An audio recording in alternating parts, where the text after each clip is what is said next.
The last quiet hour. In a cliffside post just before dawn, a volunteer watchman waits.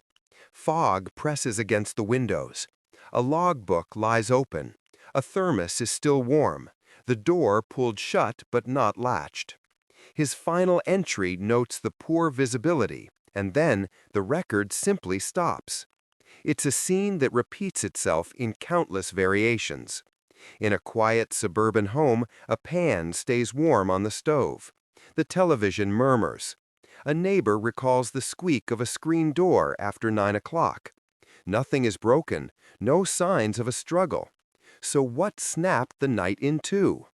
To find an answer, we must ignore the whispers of rumor and map the space by timestamps. We read a room the way a medic reads a pulse.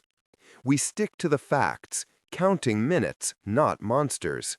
We note, we measure, we do not guess. Because when the physical trail goes cold, the timeline is all we have left.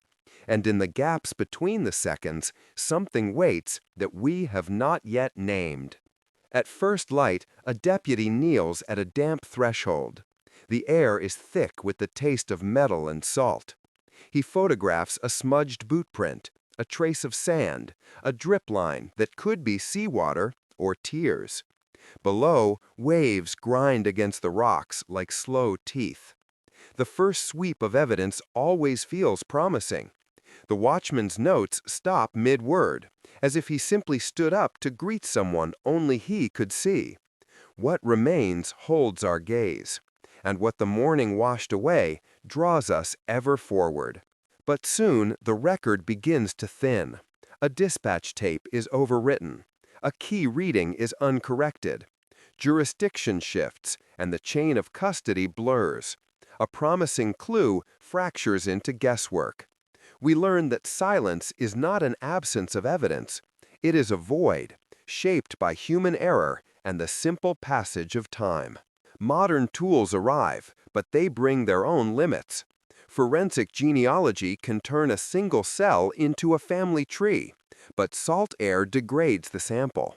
Digital analysis can find a pattern in the noise, but sometimes the noise is all there is. Today, a mystery rarely goes cold. It simply moves online, where crowdsourced theories and frantic rumors travel side by side. Here, private data and public grief collide, and a life becomes a story told by 1,000 speculative eyes. Under this pressure, uncertainty hardens into local lore.